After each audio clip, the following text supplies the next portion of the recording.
अस्सलाम वालेकुम। कहानी सुनो चैनल पर आपको एक बार फिर से खुशामदीद कहती हूँ। दोस्तों, अगर आप मेरे इस चैनल पर नए हैं तो आप मेरे इस चैनल को सब्सक्राइब कर लें। तो चलते हैं आज की सच्ची और खौफनाक कहानी की तरफ, जो आपको चौंकने पर मजबूर कर देंगी। तंदूर पर रोटी लगाने वाली लड़की और रहमदिल जिनज़ादा। मेरा नाम मारिया है। मेरा शौहर इस दुनिया से जा चुका था और अब मेरे पास अपने बच्चों का पेट भरने का और कोई रास्ता नहीं था। मेरी अम्मी तंदूर का काम करती थी, यानी कि दाई थी। उन्होंने मोहल्ले में छोटा सा तंदूर भी बना रखा था। काम तो उनका अच्छा चलता था, लेकिन ख़ानदान वाले बातें करते थे कि सड़क पे बैठ के रोटियां लगाती है, आसपास मर्द आके बैठ जाते हैं, खाना खाते हैं। जबकि अल्लाह गवाह है कि जो लोग खाना खाने आते थे, उन्होंने इसके अलावा कभी कोई बात नहीं की। मेरी अम्मी भी अपने काम से काम रखती थी, बस उनको खाना ही तो खिलाती थी। लेकिन लोग बहुत बातें करते थे। अब मैंने भी ये काम शुरू करना था। मुझे ज़्यादा तजुर्बा नहीं था, बस अम्मी को ही करते हुए देखा था।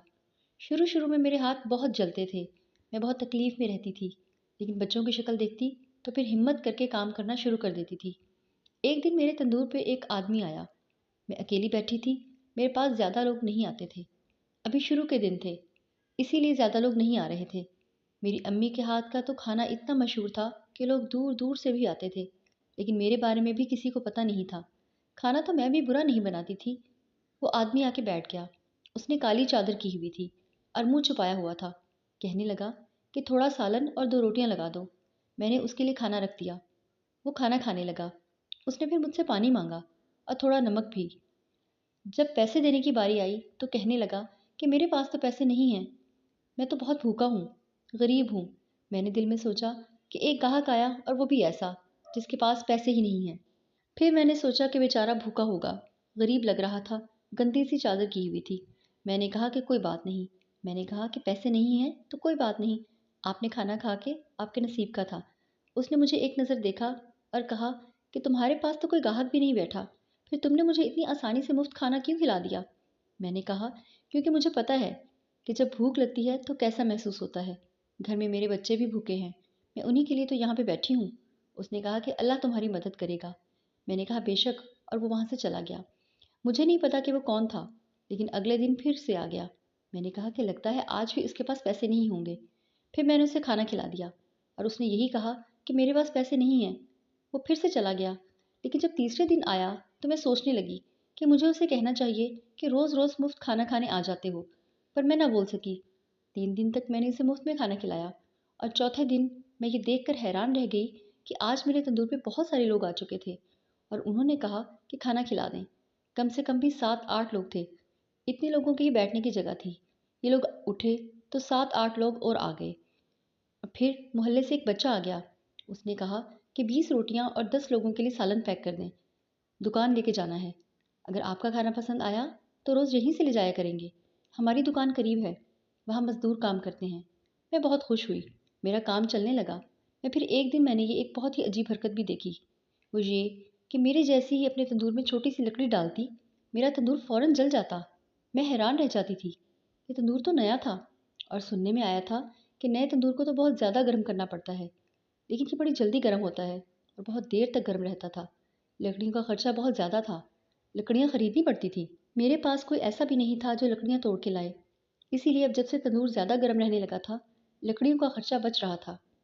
एक दिन मैंने देखा कि जिस बर्तन में मैं सालन रखती थी, उस बर्तन को मैं वहीं पे रख के ताला लगा के जाती थी। लेकिन आज उस बर्तन की जगह कोई और ही देगचा पड़ा हुआ था। मैंने कहा कि ये क्या? फिर सोचा कि ये भी तो मेरे बर्तन जैसा ही है, लेकिन मेरा वाला कहाँ चला गया? जब मैंने उसमें सालन डाला तो सालन ख़त्म ही नहीं हो रहा था।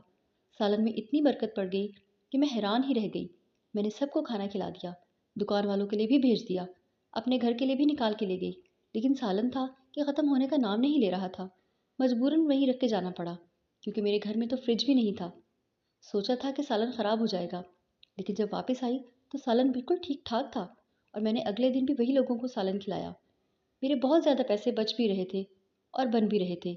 मेरे घर में तो बरकत आ गई थी। बच्चे भी खुशी खुशी खा रहे थे। अपने बच्चे बहन के पास छोड़ के आती थी, उसके बच्चे भी खाते थे। सब कुछ ठीक जा रहा था। पता नहीं ये सब कुछ क्या हो रहा था, लेकिन जो भी हो रहा था कुछ अजीब ज़रूर था। बार बार उस आदमी का ख्याल मेरे दिमाग में आता था। वो पहला ग्राहक था جو میرے تندور پہ آیا تھا۔ میں نے 3 دن اسے مفت میں کھانا کھلایا اور اس کے بعد میرے تندور پہ اتنے سارے لوگ آنے لگے، اب تو جگہ کم پڑ گئی تھی۔ مجھے 2 بینچ خریدنے پڑے جن کو میں ایک جگہ پہ رکھ کے وہاں پہ لوگوں کو بٹھاتی تھی۔ کچھ لوگوں کے پاس جگہ نہیں ہوتی تو وہ کھڑے ہو کے ہی کھانا کھانا شروع کر دیتے۔ وہ کہتے تھے کہ کھانا اس قدر لذیذ ہے کہ ہم تو دھوپ سردی میں بھی بیٹھ کے کھانا کھا لیں گے، بس ہمیں تو یہ کھانا چاہیے۔ لیکن جب میں وہ کھانا کھاتی تھی تو مجھے اتنا بھی لذیذ نہیں لگتا تھا۔ کہتے ہیں کہ شاید اپنے ہاتھ کا کھانا انسان کو خود اچھا نہیں لگتا، لیکن دوسروں کا بہت اچھا لگتا ہے۔ لوگ تھے کہ رک ہی نہیں رہے تھے اور جگہ کم پڑ رہی تھی۔ مجھے میری بہن نے مشورہ دیا کہ پیسے تو تمہارے پاس ہیں اور اتنے سارے لوگ روز آتے ہیں، تم ایک کام کرو، تم تندور کی جگہ چھوٹا سا ہوٹل بنا لو۔